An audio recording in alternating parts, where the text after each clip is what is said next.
How's it going, everybody? This is Dailies to Downloads. My name is Chad. With me is Eric, and we are back at you this week. And the topic this week is going to be about watching movies on phones.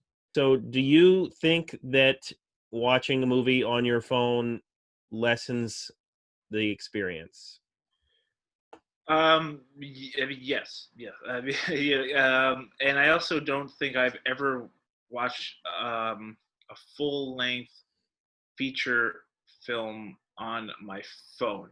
Oh, Um, really? so my answer, I guess, also comes with a not that I have much experience with watching movies on my phone, but yes. So, and most of that reason is because I do think that it would decrease the enjoyment of the film itself. Right. Well, I'll say this, and I guess it also depends on what situations you might be in to watch content of any type on your phone.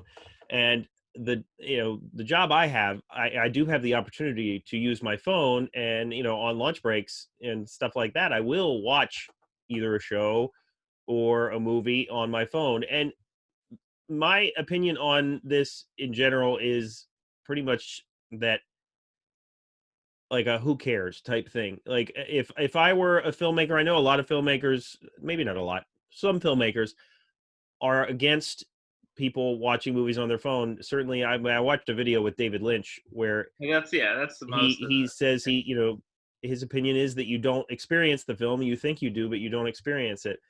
And it lessens the experience in so much that you're not in a theater and you don't have the surround sound and you don't have the big screen in front of you. And but other than that, you're still watching the movie. Like, it's still there in front of you. You can still see what's going on. You can still take in the acting. You can still take in the story.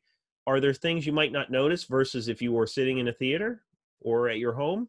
I suppose.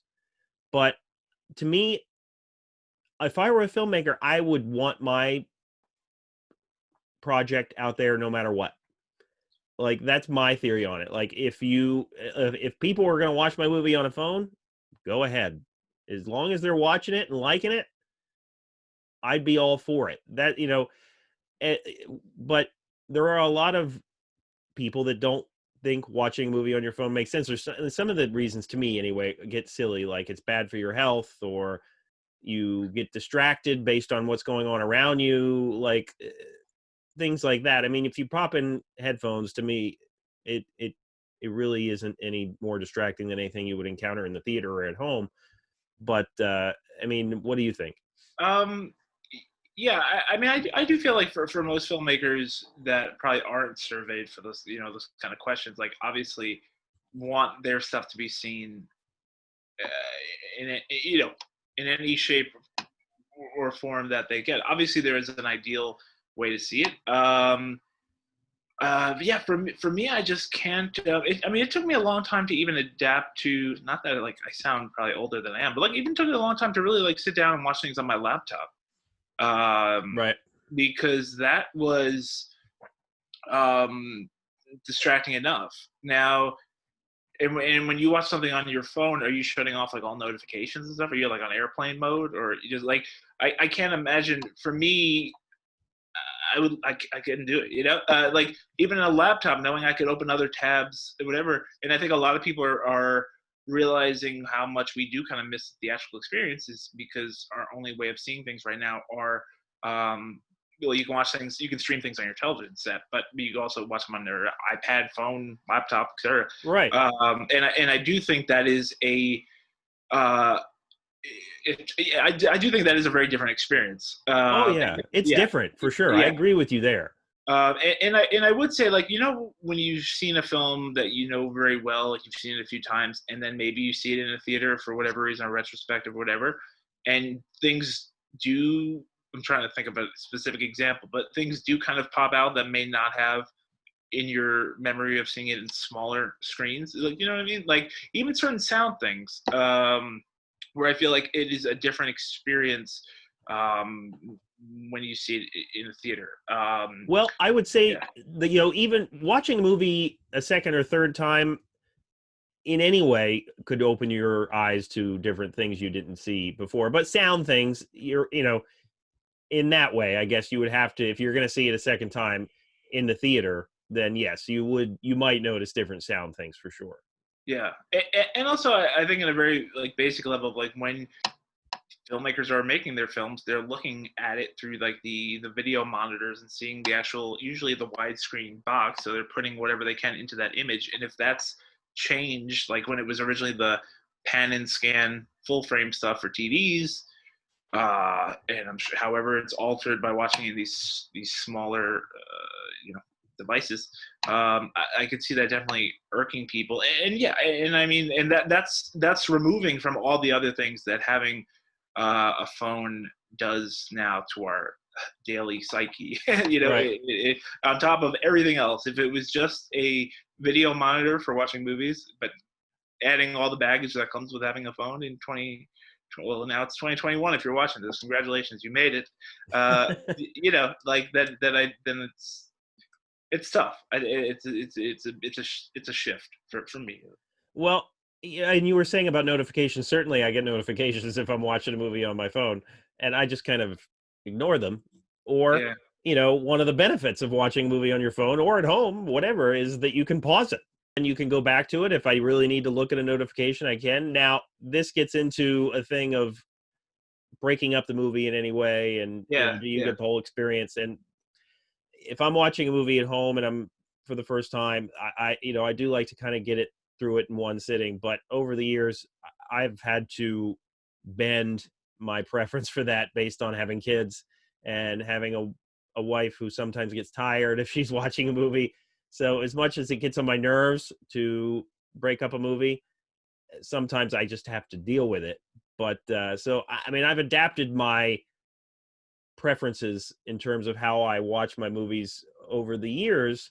But you were mentioning about the way the filmmaker shoots the movie. When you look at some Netflix movies and the way that those movies are put onto Netflix, people have made complaints over the years that those movies are cropped and that you're not getting the way the filmmaker shoots it. Now, in that way, I'm very much against anything like that. To me, like, and I always say that when people would go buy a DVD full screen versus widescreen, I would always let them know, like, you might not like the black bars, but you're getting the movie the way the filmmaker wanted you to yeah, see it. And I don't think, and I mean, unless Netflix does what Netflix does, that's kind of based on whatever streaming service you're using. But if you have a movie downloaded to your phone from a site and you own it, I mean, Bones have a capability of showing you the movie as it was meant to be seen. It's just smaller. yeah. I guess then it's like it's cropping vertically, or or like because then I guess you got to like kind of choose extreme examples, like not to where it's like you watch Lawrence of Arabia, those are the kind of like the Right. go to, and I'm like, well, you couldn't say um, that yeah, I guess if we're talking about phone as like a viewing device, You would like never get the experience of seeing a movie like that on your phone as you would in the theater. Like, yeah, absolutely and not. like Like, I feel there's like most of the awe that would come with 2001: A Space Odyssey, all those kind of things will kind of be lost on you without the experience of the largeness of it, right? right. In a lot of respects. Or if you watch Avatar on your phone, it probably looks like another direct-to-video kind of, like I don't know, like that probably does. I guess I should probably watch a movie on my phone to give you a real. I need to do some field work to really come Well, back. and in that way, like, we're kind of getting into the phone experience of watching a movie versus the theatrical experience of watching a movie. And in that way, obviously, yes, they are very much different. And in that way, when you think back to David Lynch's comments about, you think you experience it, but you really don't, I understand why he would say something like that. Because if you're watching a movie on your phone for the first time and you haven't seen it before, like a Lawrence of Arabia, you're pretty much just viewing it in terms of a content and acting perspective. You're not looking at the grandeur, you're not looking at the epic quality of it that you would see in a theatrical setting. So in that way, I understand. And I would even agree that the experience is, I would call it different. A lot of people would call it lessened. I would just call it a different experience. But Right. I mean, I get why some people aren't as big on it as others, but you know, to me, it is one of those things that is going to be happening for a while, whether we like it or not. You know, to me, I love listening to music and podcasts if I'm on a train or a bus or in a car or whatever. But you know, I also like watching stuff on my phone. To Yeah. me, we have to, in my opinion, we have to embrace some of these changes and work with them more than totally shutting them down. And we haven't even talked about the whole idea of filming a movie on your phone. Yeah, I mean that's if it's a part of if it was a part of the filmmaker's intention. But even that's kind of dicey because just because it was shot on the phone, it was never. It's not necessarily still like Soderbergh or whatever. It's like not necessarily meant to be shown on your phone. Like his movies that he shoots on iPhone still show up in theaters, and Right. Sean Baker and a couple other filmmakers. Yeah, Park Chan Wook filmed a short. It was a short film. I never saw it, but he did a short film all on an iPhone at one point several Yeah, years yeah. ago. I actually feel like on in that thread, like a phone is actually probably more ideal now due to the technology for making films than maybe necessarily viewing them. Um, Different iPhone capabilities and not just iMovie that comes with your phone, but everything else that you can kind of really create your own little. Yeah, I'm being a little reductive, but your own little mini studio on your iPhone. Right. Yeah, I think that also the thing about watching things on your phone, just thinking of my own personal experience, but then thinking of like a general experience, if I can try to, I surveyed 1,000 people, top 10 answers on the board, where it's like we also um, technically or tend to watch things very, very short. Like I'll watch a trailer on my phone. Right. I'll watch basketball highlights. A news thing. If you ever get sent a video, and if it came from me, don't say anything. But if you ever get sent a video, you open it up, it's like 8 minutes. Of, yeah, not my phone. I'm not. Like you gotta skip it. So like, I do think our attention span is a lot less, and I also think that our ability to retain the memory, the information, is a lot decreased by even reading things on my phone. Like that's why I still can't even embrace something like the Kindle or whatever. Like I still, if I'm going to be reading like a full length book, I still like to hold something. But obviously I adapt to reading articles and things online. Right. But definitely my retention of the information is less. I can definitely tell you what book I last read, but I can't tell you whatever I read today on the internet. I can go through my Yeah, it browser can history. be. I can see that point for sure. You know, it can, you know, make your memory retention a little bit less. I can certainly see that. You know, at the same time, it's one of those things where I think that you know, I always try to watch a movie in a great setting at home. You know, in an ideal world, I would like to do that every time if I could, but it doesn't. It's not always like that.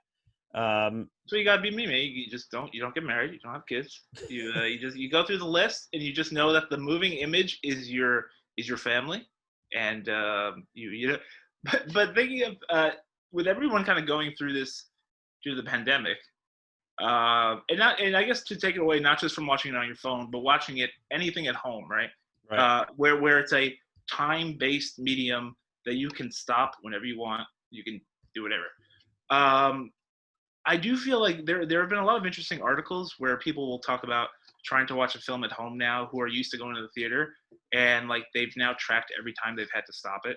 They've had to like there was something the other day. Someone was writing about this new Italian film, Martin Eden, and they wrote this whole article just about all the interruptions that they had because they had roommates and there was mail and something there was a smoke alarm, all these kind of things that took place through the duration of him watching this movie at home. That's like 2 hours, Right. and how it became like a 4 hour experience. Oh Uh, yeah. Oh yeah, that happens. And that you know, that yeah. that comes down to the person, I think, at that point. Yeah, Like, yeah, absolutely. Like, and I know people who will, yeah, like doze off, and then like will be okay with like rewinding a few minutes back, and I mean, I guess like we're also like talking about like I understand that like we're very particular people, and other people probably don't have these same hangups right. as we might. Like, I'm sure that's okay with a lot of people. Like, I also know that like when if I start a movie and I stop it like midway through and I come back to it like the next day, I need to almost like, I mean, it's definitely different. Like Right. I'm racing through what I watched the night before, in the first half. I guess like you would a chapter of a book that you finished before Sure. you picked it up the next day, right? You kind of have to put yourself back into that mode in a way. Yeah, And yeah, you yeah, know, there are certain genres, certain this is where I would say you can break it down by genre. There are certain genres, certain movies, certain filmmakers that I would not, number one, I would try not to watch it on my phone. Number two, I wouldn't split it up. yeah, And you know, like for instance, I still have not seen Tenet. I own it digitally, but I haven't watched it yet because it I need to see that from start to finish based on what I've heard. yeah, So it's one of those things where I'll just have to wait until I can watch it under ideal circumstances. But you know, if I'm a huge Adam Sandler fan, which I'm not really, but if you know, I have no. If somebody were to tell me, oh, you know, you cannot see Hubie Halloween on your yeah. phone, I'd be like, why? Any Happy Madison production you could probably, Like, the smaller the better. Actually, I think in those situations. my point is, I understand both points of view. I understand the whole aspect of seeing a movie in the theater or seeing a movie under certain circumstances. I also would say that it's okay to watch a movie on your phone sometimes. You know, it's not a completely like, oh, we can never do this type thing. I think there's a gray area, basically. I think going to an extreme of saying, "Wow, you know, you can't watch my movie unless you're going to watch it on the big screen from start to finish." Like, okay, you know, to me that's a little crazy. But what do you Yeah. think? I guess as a filmmaker, if I found out someone watched my thing on a phone, I would feel down. Would you? You know, I would. Like, I My also, first question would be, did they pay for it? well, or like if someone's trying to burn through screeners, you know, and like you see this, well, you know, if you ever happen to be on a plane going to Salt Lake City, Utah, around the time of Sundance, I mean, if you go there, you'll see a lot of people on their laptops going through Vimeo links, and I don't know. I doubt their attention is 100%. You know, Right, and obviously, if I was a filmmaker and I knew that, I would be like, oh my god, no, they're gonna hate it because they're not really paying attention because this is right. not the ideal viewing scenario, whatever. And you It's know, one of the risks associated with it, you know, these days. yeah, absolutely. So I do think that's a big change. And one thing we didn't mention because it's already so much a distant memory was the rise and fall of Quibi this year, Right. which already is dead billions of dollars down the drain. Could have gone to so much other good things. Which was designed, a streaming service designed to only be watched on your phone. Right. And Quibi meaning quick bites. You could tell by the spell, but you know, and like yeah, like there would be all these shows, and they would be 10-minute episodes, Right. and like they'd put a new one up each day, so you could you know watch a 10-minute episode each day, or watch them all at once when they're all released. But you could only watch it on your phone. But the idea was when they were making those shows, they were also shooting them, I guess like two ways. So you have this way, and if I switch my phone over, you know, the image would shift with it. So it was designed to notice that your phone was shifting.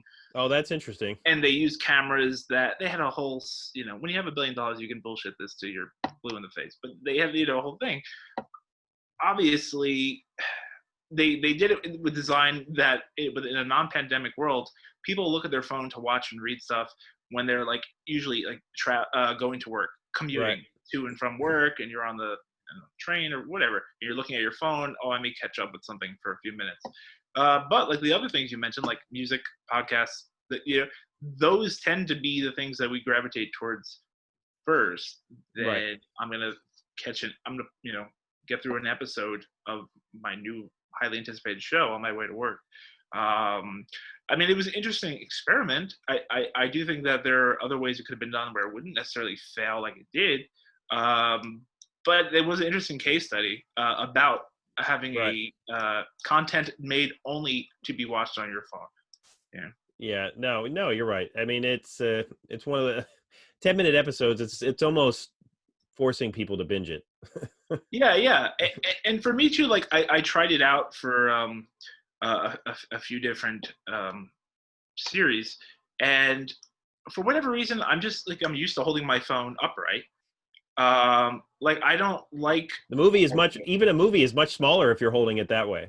Oh yeah, absolutely. Right. But for Quibi, it takes up the entirety of the screen. Oh, okay. So Yeah, it's not yeah. like YouTube where you only get the little square up top and the comments and all that stuff underneath. It takes up the entirety of the screen itself. Right. And it kind of locks, so it's not gonna go black or whatever. But I like to hold it and look at it upright. And I guess if you watch a movie on your phone, I assume you're leaning it up against something. Usually, Right? yeah. And usually it'll be sideways for me. Yeah, you put it up against the wall or whatever. But one of the great things about it is the fact that you can take it anywhere. So if you want to watch as much as you can, then you have it with you, and you can Yeah. watch it wherever you go, depending on what your lifestyle is, of course. Yeah, But and granted, it's available digitally, I guess. right. Like remember the days of not even this long ago, but the portable DVD players where it's little, not even as big as a laptop. I was big into those at one time. Yeah, if you had the DVD, you brought your portable DVD player, and that was it. That's all it could do. That's all. Right. It's not even that old, but it already sounds so ancient.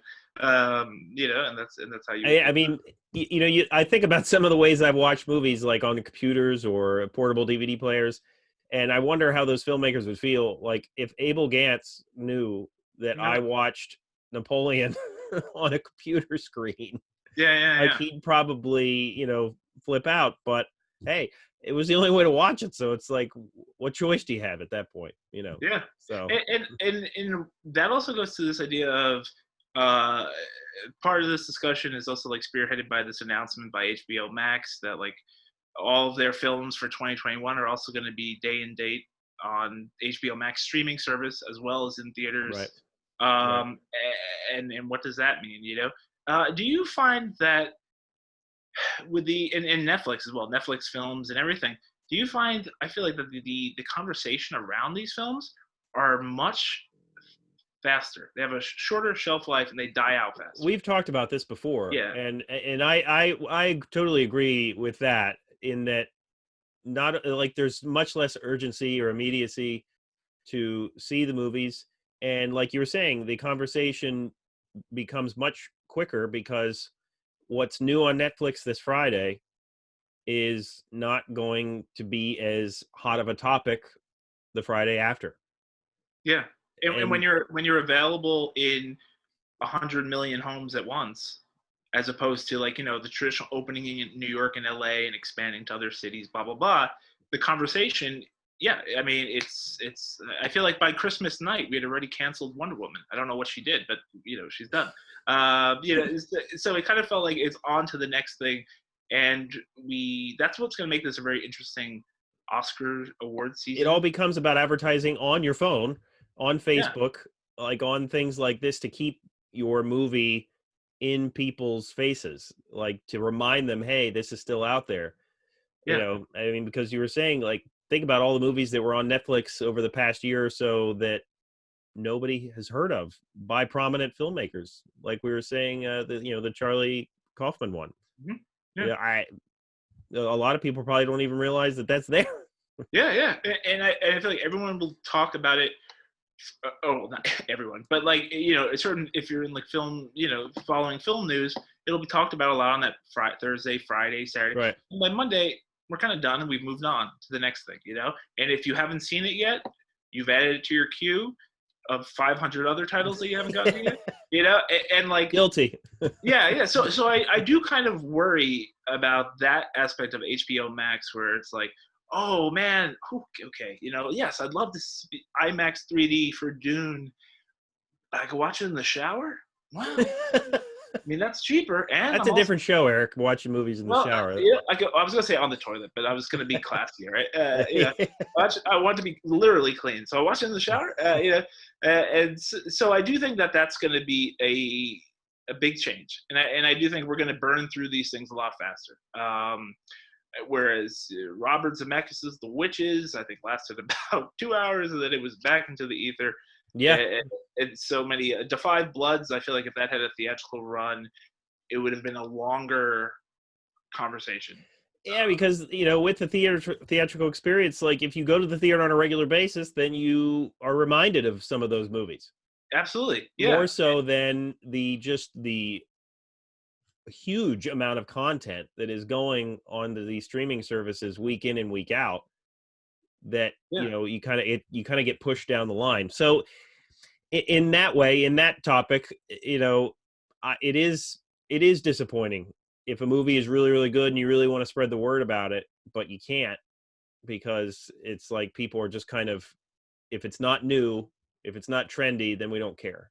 Yeah, and I think everyone falls victim to that, whether or not they want to or not. Like, I feel like we were so excited for Mank, then it came, and everyone moved on.